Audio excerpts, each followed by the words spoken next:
بسم اللہ الرحمن الرحیم. السلام علیکم ویورز، آپ دیکھ رہے ہیں M J B T V اور پروگرام ہے انسائیڈر ود محسن جمیل بیگ. امید ہے آپ سب خیریت سے ہوں گے. فیصلہ سپریم کورٹ کا آ گیا، اس کے بعد وفاقی حکومت کا رد عمل اور پھر گورنر راج کی پنجاب میں باتیں، اس کے اوپر بات کریں گے. اور سول بالادستی کی باتیں بھی شروع ہو گئی کہ پارلیمنٹ اپنے آپ کو کیوں نہیں منواتی، اپنی بالادستی کیوں نہیں منواتی، اور باقی جو ادارے ہیں وہ پارلیمنٹ کے معاملات میں مداخلت کیوں کرتے ہیں. اس پر بات کریں گے.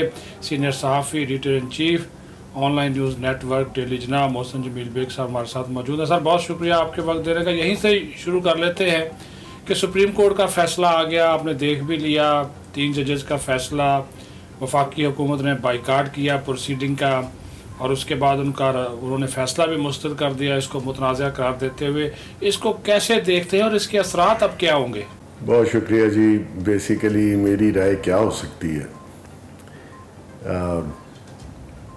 پاکستان میرا ملک ہے اور میں صدیق صاحب بڑا ہی پریشان ہوں کہ ہم نے کس حد تک اس ملک کو نیچے لے کے جانا ہے. میں یہ سمجھتا ہوں کہ حکومت یا نون لیگ یا جو بھی اپوننٹ پارٹیز تھیں، اگر وہ مسٹرسٹ کر رہی ہیں، اور خاص کر اعجاز الاحسن صاحب جس طریقے سے اپنی آبزرویشنز دیتے ہیں، جس طریقے سے ان کی مارکیٹ میں ریپوٹیشن ہے، میں سمجھتا ہوں ان کو اس بینچ سے اور باقیوں کو اس بینچ سے علیحدہ ہو کے یا اس بینچ پہ جو باقی جسٹس صاحبان ہیں ان کو شامل کرنا چاہیے تھا. بہت سارے ججز صاحبان، مجھے یہ بھی پتہ ہے کہ جسٹس منصور علی شاہ صاحب لاہور میں تھے اور انہوں نے ریٹن ریکویسٹ دی کہ آپ مجھے بھی اس بینچ میں شامل کر لیں، لیکن ان کو نہیں کیا گیا. تو یہ چیزیں عوام میں جو ہے وہ نفرت کا باعث بنتی ہیں، یا پولیٹیکل پارٹیز میں. میں سمجھتا ہوں کہ یہ فیصلہ جو کیا ہے اس کے کانسیکوینس کا کیا ہوں گے، کوئی جیتے گا کوئی ہارے گا. بن گئے جس نے بننا تھا پھر، لیکن اس فیصلے میں جو ڈیٹیل سے لکھا گیا کہ جی ابھی دفتر خالی کریں، گاڑیاں واپس کریں، ابھی اوتھ لیں، مطلب یہ جسٹس صاحبان کا کام نہیں ہے. یہ تو کوئی ایگزیکٹو کے آرڈرز اپنے ہاتھ میں نہیں ان کو لینے چاہیے، اور یہ ڈیسائیڈ نہیں کریں گے. آپ میرٹ پہ فیصلہ کریں. پہلے آپ نے میرٹ پہ فیصلہ کیا کہ جی ان کے ووٹ کاؤنٹ نہیں ہوں گے. دنیا میں مجھے ملک دکھا دیں کہ جہاں نو کانفیڈنس اگر آپ کی پارٹی بھی کرے. لنڈن کی سے آپ دیکھ لیں، ابھی پرائم منسٹر کے خلاف 48 لوگوں نے، ان کی پارٹی نے، کیبنٹ نے ان کے خلاف ووٹ دیا. وہاں تو کوئی کانسپریسی نہیں ہوئی، کوئی سپریم کورٹ انوالو نہیں ہوئی.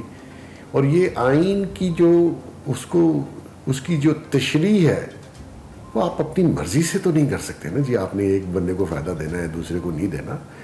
آئین پاکستان کو چھیڑنا سپریم کورٹ کا کام نہیں ہے. یہ پارلیمنٹ نے آئین پاس کیا، آپ اس کی تشریح اپنی مرضی سے ادھر سے ادھر کر رہے ہیں. آپ آئین کا حلیہ بگاڑ دیا. تو یہ مطلب پارلیمنٹ کی سپرمیسی ہونی چاہیے. ہاں پولیٹیشینز کا بھی قصور ہے کہ وہ کس طریقے سے آپس میں لڑ رہے ہیں اپنی پارٹیوں، اپنی اقتدار کے لیے، اور ملک کا کسی کو خیال نہیں ہے. ملک ڈیفالٹ ہونے جا رہا ہے، ملک میں افراتفری ہے، اکانومی کے حالات کیا ہیں، آپ اس کو سٹیبل ہی نہیں ہونے دے رہے. تو مجھے تو کل جو فیصلہ ہے، نہ خوشی ہے نہ مایوسی ہے. میں تو افسوس کر سکتا ہوں صرف. ایک سویلین بالادستی کی بے صاحب بات کی جا رہی ہے. تو سویلین بالادستی جو ہے وہ اس وقت تک کیسے یقینی ہوگی جو اس سے متعلقہ ادارے ہیں جنہوں نے سویلین بالادستی کو یقینی بنانا ہے، میری مراد پارلیمنٹ سے ہے، اس کو آپ صحیح معنوں میں استعمال نہیں کرتے، اس کو بالادست نہیں بناتے، اس کے جو فیصلے ہیں، جو قانون سازی جو وہ کرتی ہے اس کے اوپر عمل درآمد کیوں نہیں کرتے. تو ایسے میں سویلین بالادستی کیسے انشور ہوگی؟ اور اگر ادارے مداخلت ایک دوسرے کے کام میں نہ کرے تو ظاہر ہے پھر سارا سسٹم سموتھ چلے گا. لیکن یہاں پہ تو ہر ادارہ اپنے آپ کو مضبوط دیکھنا چاہتا ہے، تو پھر ایسے میں سویلین بالادستی کیسے آئے گی؟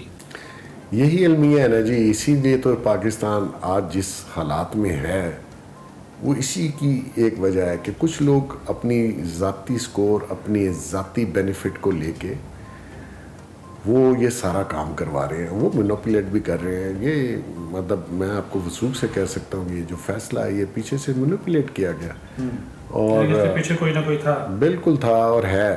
اور وہ یہ ذاتی ایشوز ہیں. وہ چاہتے ہیں میں آ کے کرسی پہ بیٹھ جاؤں، دوسرا کہتا ہے میں بیٹھ جاؤں. کرسی اور عہدے اور حکومت تبھی ہوگی جب یہ ملک